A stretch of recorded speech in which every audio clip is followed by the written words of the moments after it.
Las tres formas de unidad. Hoy día existen, que yo sepa, por lo menos dos símbolos que usan los reformados paedobautistas como estándares confesionales. Uno es la Confesión y los Catecismos de Westminster, y el otro son las tres formas de unidad. Estas tres formas son la Confesión belga, el Catecismo de Heidelberg y los cánones de Dort, todos juntos. Estos tres documentos vienen del continente europeo y las suelen usar iglesias provenientes de las denominaciones reformadas del continente de Europa. Si quieres conseguir estos documentos en español, acaba de salir una nueva edición elaborada por mi amigo Valentín Alpuche y mi hermano Rubén Sartman. Ellos son pastores en la Iglesia Reformada de los Estados Unidos. Esa denominación expresa su doctrina con estas tres formas de unidad. Primero hablemos de la Confesión belga de 1561. La Confesión belga fue escrita por un hombre llamado Guido de Bresse. Bélgica es, junto con Holanda, uno de los Países Bajos, y en el siglo XVI fueron territorios de la Casa de Habsburgo, la Casa Imperial. Por ser su territorio, Carlos V, que como hemos dicho fue un hombre muy astuto, logró impedir la reforma en esos territorios. Fue un lugar de mucha persecución, y entre 1523 y 1566 tuvieron 1,300 mártires. De ellos, entre ellos habían radicales anabaptistas, habían luteranos y reformados. La reforma de estos Países Bajos pudo haber sido como España, donde realmente no hubo mucha reforma, ya que en la abdicación de Carlos V en 1556, Felipe II recibió esos países, los Países Bajos y España, aunque prefirió radicarse en España. Felipe II es el rey que en 1588 mandó la armada a reconquistar a Inglaterra y ponerla bajo catolicismo, la cual fue espectacularmente derrotada. Felipe también manejó sus territorios en los Países Bajos con impuestos pesados y aumentó la persecución. Eso eventualmente precipitó en Holanda una guerra de 80 años, la Guerra de 80 años, en la cual Holanda logró independencia de España al fin en la Paz de Westfalia en 1648. Guido de Bresse nació en 1522 y murió en 1567. Él se convirtió y predicó con denuedo y pronto tuvo que huir de Holanda a Inglaterra. Inglaterra tenía conexiones extensas con Holanda por el comercio, y el comercio siempre difunde ideas. También en otro momento huyó de Bresse a los países reformados del continente, donde no solo había congregaciones de protestantes exiliados de su país, como ya hemos visto con los ingleses, sino también él conoció otros reformadores, además de las congregaciones protestantes, reformadores como lo fue Calvino. La conexión con Calvino es importante porque una de las fuentes principales de la Confesión belga es una confesión que Calvino compuso para los protestantes en Francia, conocida como la Confesión Galicana. De Bresse se apoyó en este documento, fue una de sus principales fuentes, y también mandó revisar la Confesión belga con varios otros teólogos de los Países Bajos y quizás de otros lados, incluyendo Francisco Junius, un importante teólogo quien fue otro estudiante de Calvino. Entonces, la Confesión belga tiene bastante influencia de Calvino. En 1566 comienza la primera fase de la Guerra de 80 años. Se lleva a cabo en dos fases de 80 años con un intervalo de 12 años. Antes de la primera fase, existe en Holanda iconoclasía, que es cuando rompen estatuas e imágenes en las iglesias. Y aunque Guido de Bresse no personalmente perpetuaba esta práctica, no le decía a gente que lo hicieran, él fue arrestado y acusado de ello, y siendo un protestante, pues lo ejecutaron en 1567. Creo que lo ahorcaron. Un resultado de la guerra fue una iglesia establecida en Holanda. Esta guerra de 80 años. El resultado fue que en vez de persecución, pues se establecieron una iglesia establecida protestante. Y esta iglesia recibió la confesión asociada al mártir y reformador Guido de Bresse. Sí, porque él fue un héroe de lo que provocó la guerra. Es en las décadas de los 1580 y 90 que comienzan a haber problemas con el artículo 16 de la Confesión belga que escribió Guido de Bresse, que es este artículo 16 es sobre la predestinación. Y es en conexión a esto, a este artículo de la predestinación, que surgen los remonstrantes y el arminianismo en la primera década del siglo XVII. Hay una contrarremonstrancia, ¿sí? Una reacción ortodoxa a los remonstrantes y eventualmente un sínodo, una reunión de las iglesias de esas regiones en Dordrecht de 1618 al 19, del cual se obtienen los cánones de Dort. Los cánones de Dort luego se suman para suplementar la confesión belga. Pero hablemos de la confesión belga. Para mí es sobresaliente que la confesión belga no solamente contiene afirmaciones, tiene también muchas negaciones. Por ejemplo, en el artículo 13, que habla sobre la providencia, concluye así: y en esto reprobamos el execrable error de los epicureos que dicen que Dios no se inmiscuye en nada y deja acontecer casualmente las cosas. Esta es la que más sobresale para mí de todas las posiciones que condena. ¿Por qué se les da por condenar una secta filosófica de la antigüedad?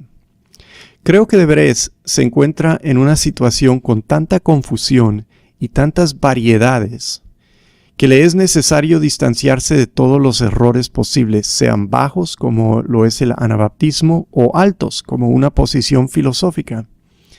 Es una confesión forjada en la batalla, amurallada, atrincherada, con vigilantes y cañones, por decirlo así.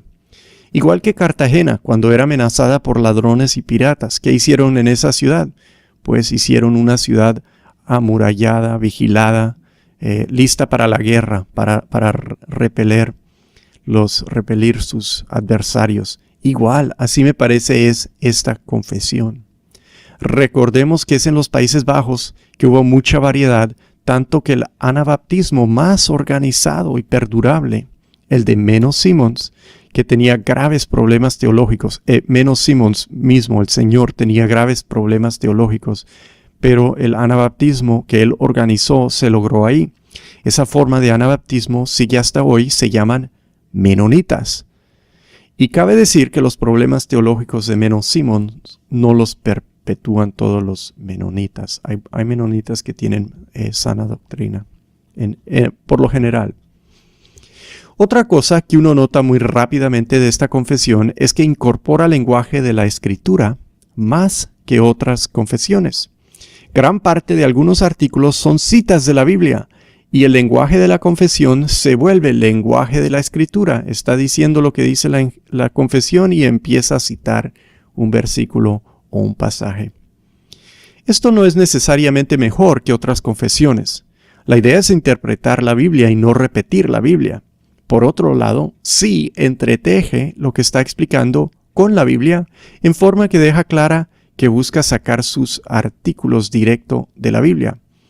Es una confesión interesante por este fenómeno. La confesión belga también trata en forma más amplia la doctrina de la Trinidad. La doctrina de la Trinidad es compleja, requiere estudio para tratar, y es fácil que ahí surja error cuando alguien se comienza a apartar. Cuando alguien se comienza a apartar, quiero decir, es fácil que en la doctrina de la Trinidad sea donde surja primero el error, ¿sí?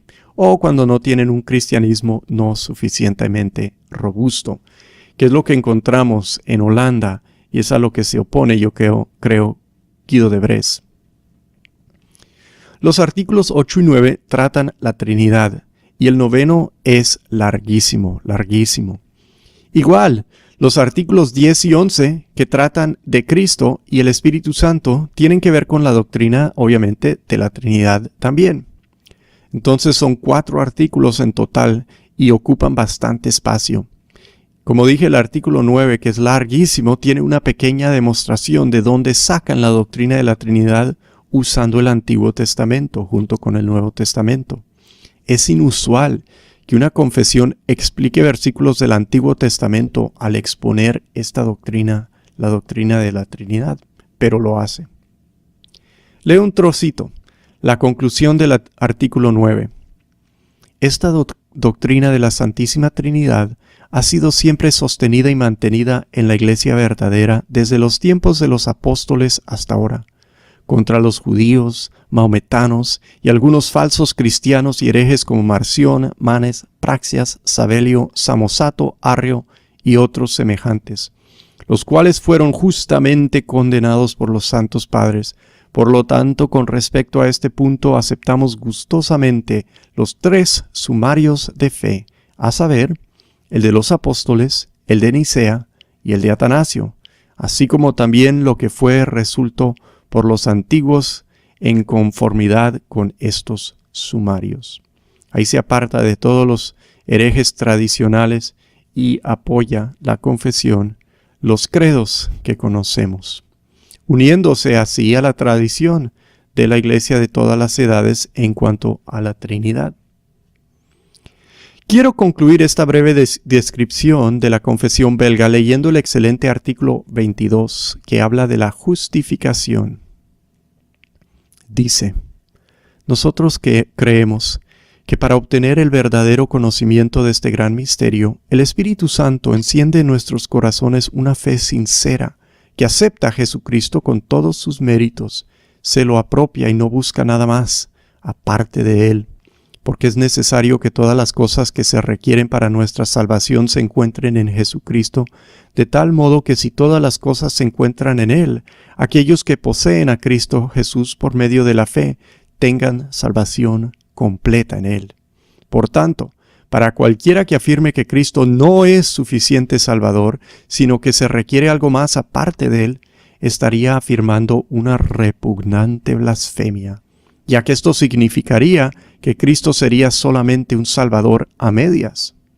Por tanto, justamente decimos con Pablo que somos justificados por la fe sin las obras de la ley. Sin embargo, para hablar con más claridad, no queremos decir que la fe misma es la que nos justifica, ya que es solamente un instrumento por la cual aceptamos a Cristo como nuestra justicia, sino que Jesucristo al imputarnos todos sus méritos y tantísimas obras santas que ha hecho para nosotros en nuestro lugar, Jesucristo es nuestra justicia. Y la fe es un instrumento que nos mantiene en comunión con Él en todos sus beneficios, los cuales al llegar a ser nuestros son más que suficientes para absolvernos de nuestros pecados. Es por la forma tan debida y precisa que habla de esta doctrina que valoramos aún estas antiguas confesiones. ¿Quién podría mejorar ese párrafo? No sé por qué, pero las traducciones de esta confesión que uno halla en el Internet suelen ser pésimas. Cuidado si las buscan. No juzguen el documento a base de una mala traducción, especialmente el artículo 22 es mal traducido en muchos lugares del Internet. Entonces, ojo con eso. Sigamos con los cánones de Dort, que se usan junto con la confesión belga en las 3 formas de unión. Hablemos un poco de la historia de estos cánones. Jacobo Arminio estudió con Teodoro Beza y después fue ordenado como ministro en Ámsterdam en 1588. En 1589, por alguna razón, le pidieron a él que defendiera la teología de Beza, supongo porque estudió con él. Beza creía tanto en la elección como la reprobación, que Dios elegía a algunos a salvación e igual elegía a algunos a condenación. es decir, que Dios escoge unos para vida y otros para muerte. Y a Arminio se le hizo complicado defender a Beza. Lo que hizo es dejar de usar idioma preciso de la ortodoxia reformada y desarrolló una forma de explicar la justicia de Dios que ubicaba la responsabilidad de la salvación no en Dios, sino en el hombre. Eso fue una novedad. En 1603 pusieron a Arminio como profesor de teología en la Universidad de Leiden, y es donde entró en controversia con otro profesor que ya estaba, Francisco Gomaro. Gomaro acusó a Arminio de ser un pelagiano. Arminio acusó a Gomaro de ser un maniqueo. Y así se pelearon. En 1608, Arminio publicó por fin una declaración clara de su posición pública y considerada del arminianismo. En 1609 al 10 es cuando los que le apoyaban, los remonstrantes, sacaron un documento de 5 puntos afirmando que la elección estaba basada en fe prevista. Es decir, están diciendo que Dios mira quién va a creer y los escoge a ellos. Ellos también afirmaron que la expiación fue universal, es decir, negaron que Cristo murió solo por los escogidos, dijeron Cristo murió por todos, todo mundo. Ellos también dijeron que la depravación del ser humano es parcial y que no es total. También dijeron la gracia de Dios es resistible, es decir, Dios opera en su gracia, pero el ser humano puede decir no gracias. Y en quinto lugar, el quinto punto es la posibilidad de una caída de la gracia. Es decir, los remonstrantes decían que se podía dejar de ser un creyente, y esa era su doctrina. En respuesta a esto, se convoca un sínodo en Holanda y también se invita a participación internacional, pero es principalmente un sínodo de los protestantes holandeses. Quieren responder a la nueva teología y entonces se mandan delegados políticos porque estamos en el siglo XVII, se mandan delegados de las universidades y las provincias de Holanda porque son los teólogos y pastores holandeses, e invitan extranjeros, entre ellos teólogos ingleses y teólogos de Ginebra. Influye mucho en la teología inglesa. Están desarrollando varias cosas en ese momento, pero no vamos a hablar de eso aquí en esta consideración de los cánones de Dort. ¿Qué contienen estos cánones de Dort? Pues 5 puntos en respuesta a los puntos de los remonstrantes, esos 5 puntos que acabo de explicar. Así que dijimos que los remonstrantes decían que la elección estaba basada en fe prevista, que Dios miraba y veía quién iba a creer y los escogía. Eso decían los remonstrantes. La respuesta de los cánones de Dort es que la elección es el propósito inmutable de Dios, por el cual antes de la fundación del mundo, por pura gracia, de acuerdo al soberano beneplácito de su propia voluntad, ha escogido de toda la raza humana, la cual había caído por su propia culpa de su estado original de rectitud al pecado y a la destrucción. Dios ha escogido de toda la raza humana un cierto número de personas para la redención en Cristo, a quien designó desde la eternidad como el mediador y cabeza de los elegidos, y el fundamento de la salvación. Este número de elegidos, aunque por naturaleza no son mejores, ni merecen más que los otros, sino que con ellos están involucrados en una miseria común, Dios ha decretado entregarlos a Cristo para que los salve, y ha decretado llamarlos eficazmente y llevarlos hacia su comunión por medio de su palabra y espíritu.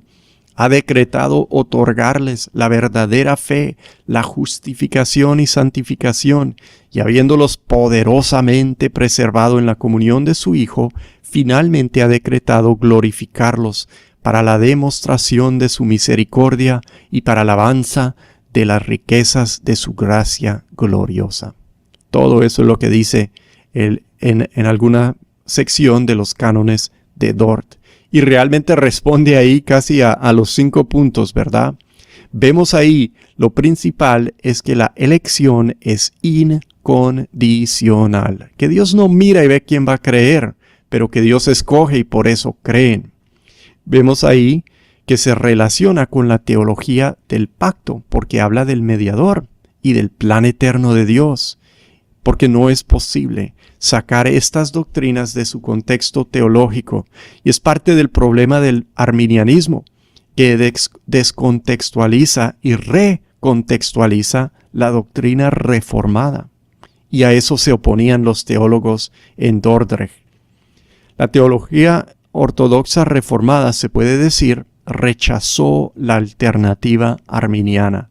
Arminio trató de definir de una forma y ellos dijeron no se puede definir así, porque representa un abandono de la teología más avanzada por una menos compleja, que es lo que están haciendo. Los remonstrantes en su segundo punto también decían que la expiación fue universal, es decir, que Cristo murió por todos. Y la respuesta es de los cánones de Dort, porque este fue el consejo soberano y la voluntad llena de gracia y el propósito de Dios el Padre de que la eficacia vivificadora y salvífica de la preciosísima muerte de su Hijo debiera extenderse a todos los elegidos, concediéndoles solamente a ellos el don de la fe justificante por la cual los salva infaliblemente. Arguyen que Dios hace lo que hace con propósito, y lo que Él propone lo logra, y que lo logra en la redención donde Cristo paga por los suyos. En este punto de la expiación limitada, de la redención limitada, el argumento es que si algo se va a lograr en términos de la salvación, Dios lo tendrá que lograr. Y si Dios logra algo, es porque propone lograrlo desde la eternidad en la elección y lo cumple. El argumento es que Cristo vino a morir por alguien, por los que propuso desde un comienzo salvar, y porque lo propone, lo logra por ellos. Una pregunta que se puede hacer al que no acepta la expiación limitada es, si Cristo murió por todos, entonces ¿cómo es justo que Dios condene a alguien, habiendo sido ya pagados sus pecados? Es un argumento que lanzan después los socinianos, que son unos herejes. Los arminianos tienen un error, pero no les llamamos herejes. Los socinianos son herejes, y le costó mucho al arminianismo responder de forma satisfactoria a la acusación de esa pregunta que yo hice, que tomaron los socinianos. Los remonstrantes también tenían un tercer punto, que es que la depravación es parcial, que el ser humano no es totalmente depravado. La respuesta a ellos es que al rebelarse contra Dios por la instigación del diablo y por su propia voluntad libre, él perdió estos dones excelentes, el hombre perdió estos dones excelentes y en su lugar quedó involucrado en ¿qué? Ceguera de mente, horrible oscuridad, vanidad y perversión de juicio. Llegó a ser impío, rebelde y obstinado de corazón y voluntad, e impuro en sus afectos. Para que nadie diga que no creen en la depravación total, la explican por todas las partes posibles. También explican qué cosas le quedan al hombre, ¿sí? Que el hombre no es totalmente destruido porque es totalmente depravado, no. Y ellos explican en los cánones de Dort con mucha claridad qué es lo que no quieren decir por la depravación total al afirmarla. Y queda muy claro, está muy bien hecho esa parte, me parece a mí. Se la recomiendo. Para mí, lo último de lo que dicen ahí en la parte que cité es lo peor, lo que dicen de la voluntad y el corazón. Los efectos de la caída son principalmente, en mi entender, morales. Radican en el corazón y de ahí influyen todo el ser. Los remonstrantes en su cuarto punto decían que la gracia es resistible, que Dios puede operar en uno, pero uno puede decirle a Dios, no gracias.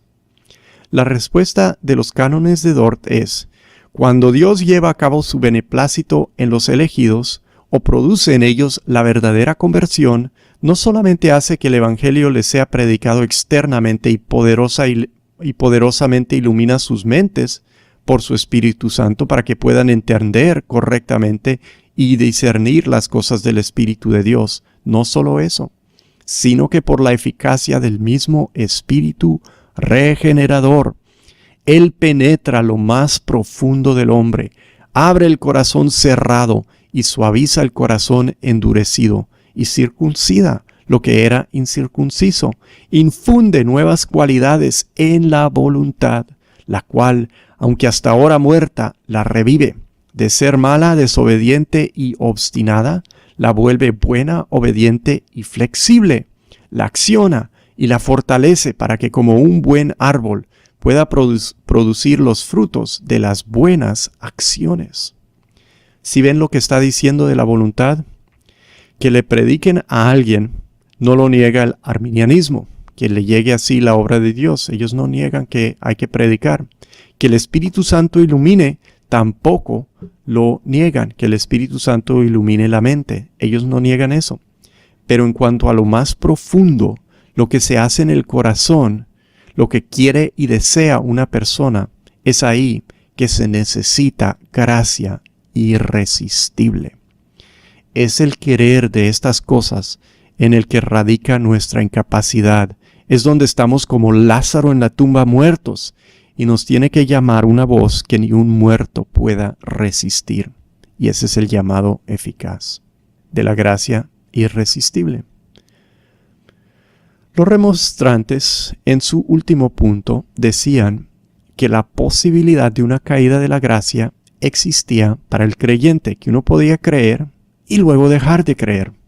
La respuesta de los cánones de Dort es que de esta preservación, la preservación de los elegidos para salvación y de su perseverancia en la fe, los verdaderos creyentes pueden y de hecho obtienen seguridad de acuerdo a la medida de su fe, por la cual ellos creen con seguridad que son y siempre seguirán siendo miembros verdaderos y vivos de la Iglesia y que tienen el perdón de pecados y la vida eterna.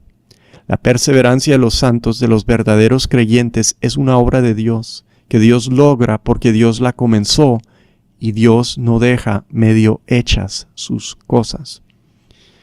Esos 5 puntos los detalla el documento en muchos artículos, bajo 4 divisiones principales que une la tercera y la cuarta en lo que dice. Y también incluye unos artículos más negativos, unos que deliberadamente no son para afirmar, sino para negar lo que dicen los remonstrantes. Es decir, en los cánones de Dort, tú puedes hallar un detallado argumento que explica las doctrinas de la gracia en forma sistemática. También puedes hallar algo que hace conexiones con las enseñanzas bíblicas que apoyan ese sistema. Y además, los cánones de Dort te ayudan a entender las debilidades del sentido opuesto, que sigue siendo, el arminianismo sigue siendo lastimosamente demasiado común en el cristianismo actual. Bueno, por último, miremos brevemente el tercer documento de las 3 formas de unidad, el Catecismo de Heidelberg. Si la Confesión Belga es un documento lleno de lucha por su contexto, y si los cánones de Dort son una fuerte respuesta a una teología novedosa, el Catecismo de Heidelberg es uno de los más bellos y pastorales documentos que jamás se ha logrado. No es un documento tan peleonero. Supongo que se adjuntan estos 3 documentos para que se complementen y se completen. Y por eso lo usan muchas iglesias hasta el día de hoy. ¿Cuál es el contexto histórico del Catecismo de Heidelberg? Recordemos nuestro amigo Federico el III del Palatinado, el que recibió la segunda confesión helvética escrita por Heinrich Bullinger. Este gobernante cristiano buscaba en su catecismo 2 cosas. Buscaba una unión doctrinal, es decir, una posición que no definiera todo lo que los dividía. Quería hacer la paz. Quería que se dejaran de pelear sobre la Santa Cena, por ejemplo. Resulta que en esos días hubo una división entre los luteranos y él estaba en territorio luterano, tradicionalmente luterano. Unos seguían a Melanchthon y eran más del parecer de los demás reformados, los reformados suizos, por ejemplo. Otros querían seguir la enseñanza original de Lutero. Recordemos que esa era una fuerte pelea entre Lutero y los demás, acatándose a Lutero de tal forma que se llamaban los Genesio-luteranos, los genuinos, los auténticos, los luteranos celosos de la tradición del Hércules de Alemania, ¿sí? Como si Lutero fuese un santo para ellos casi. Federico III los vio a estos como algo para evitar, sin perder su admiración de la confesión de Augsburgo, esa confesión luterana tan buena. Y por eso él buscó documentos más cercanos al resto de la Reforma, como lo son el Catecismo de Heidelberg, que es un documento con el que yo creo que casi todos pueden estar de acuerdo. A todos les gusta ese catecismo. Y por el otro lado, no solo buscar la paz, sino que quería también una forma estructurada de educar a su pueblo en la fe, porque veía que no tenían buena educación en lo que creían. Entonces, de estos dos impulsos, uno pacífico y el otro pedagógico o educador, nos llega este catecismo. Un catecismo es una forma estructurada de aprender a través de unas preguntas que se le hacen al estudiante y las cuales el estudiante responde con respuestas que le dan, que se aprende, que se memoriza. Una de las cosas más importantes que uno puede aprender en esta vida es cómo hacer buenas y debidas preguntas. La calidad de las respuestas que obtienes depende de la calidad de las preguntas que haces. Y esto no es fácil. Un catecismo es valioso no solo por las respuestas que ofrece, sino que lo es por la calidad de las preguntas que te enseña a hacer. Un catecismo, sin nada más, es una colección de unas buenísimas preguntas. Dos teólogos se asocian con este catecismo, Caspar Olevianos y Zacarías Ursino. Ambos fueron docentes de la Universidad de Heidelberg, la capital del Palatinado que fue el territorio de Federico III. Se ven ya en estos hombres la influencia de muchos teólogos reformados, porque son de la tercera generación.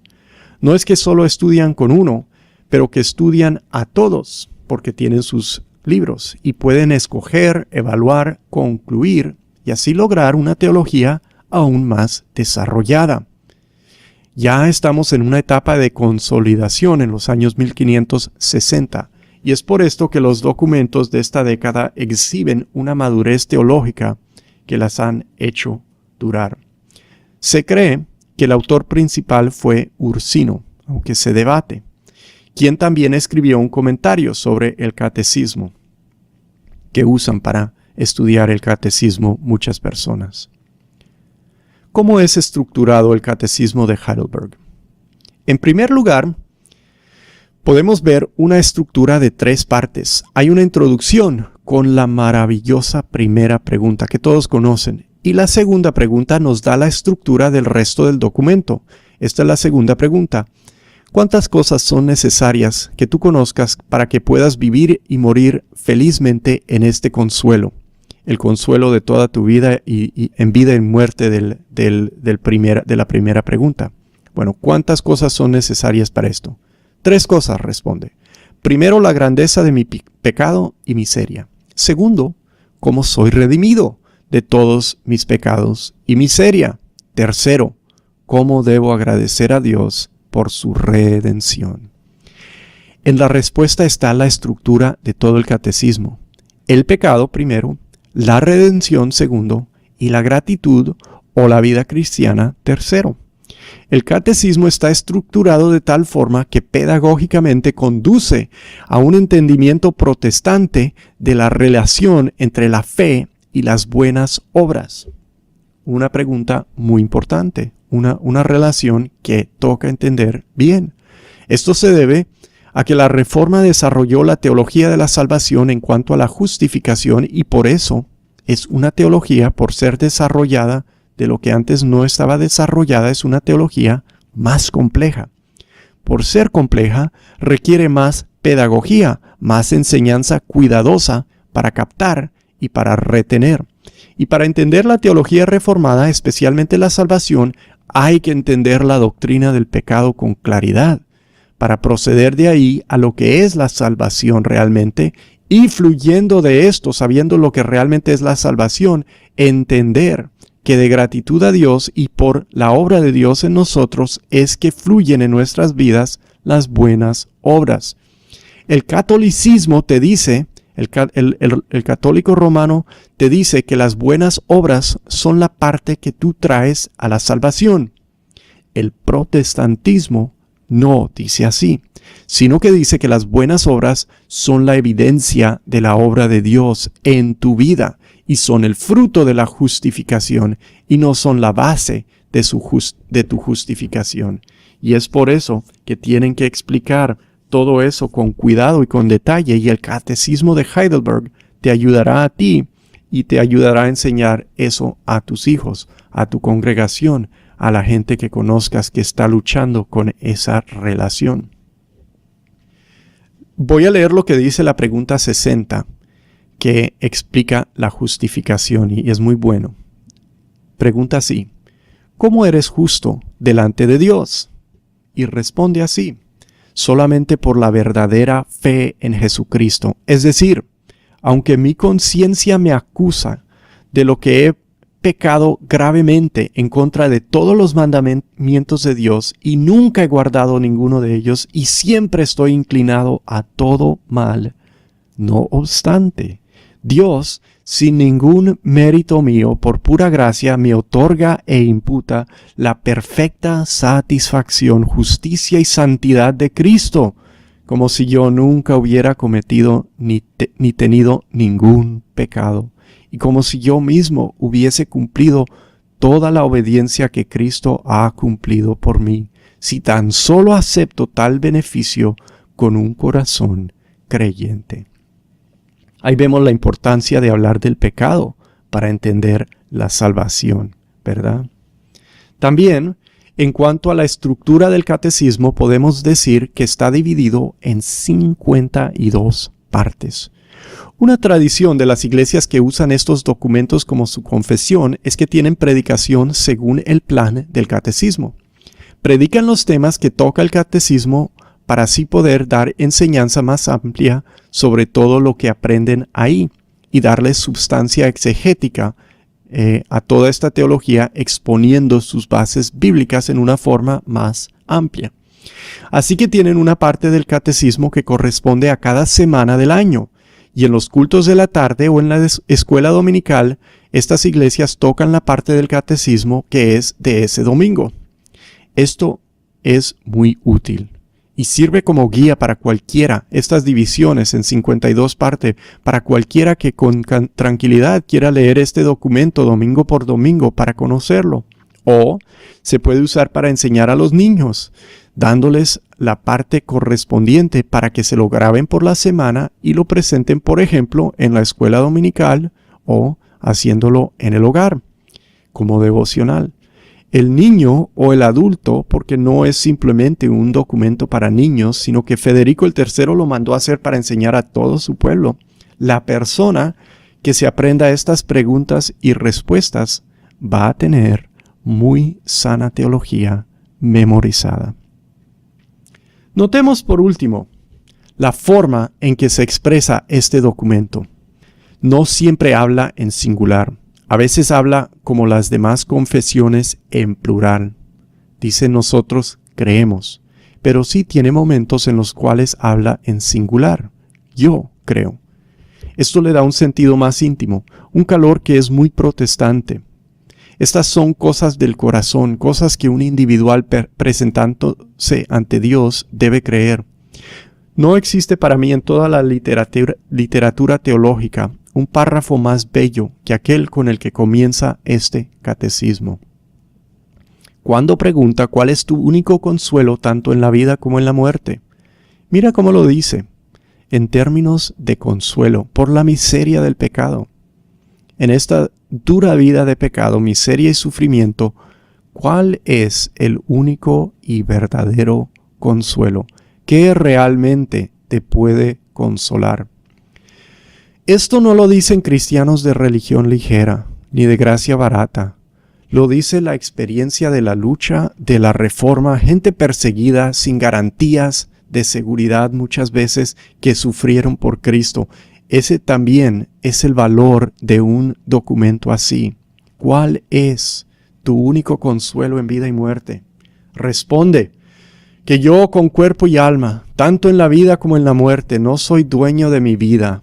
No soy dueño de mi vida, sino que pertenezco a mi fiel Salvador Jesucristo, quien con su preciosa sangre ha satisfecho completamente por todos mis pecados y me ha redimido de todo el poder del diablo y me preserva de tal manera que sin la voluntad de mi Padre Celestial ni siquiera un solo cabello de mi cabeza puede caer. Antes bien, todas las cosas tienen que funcionar conjuntamente para mi salvación.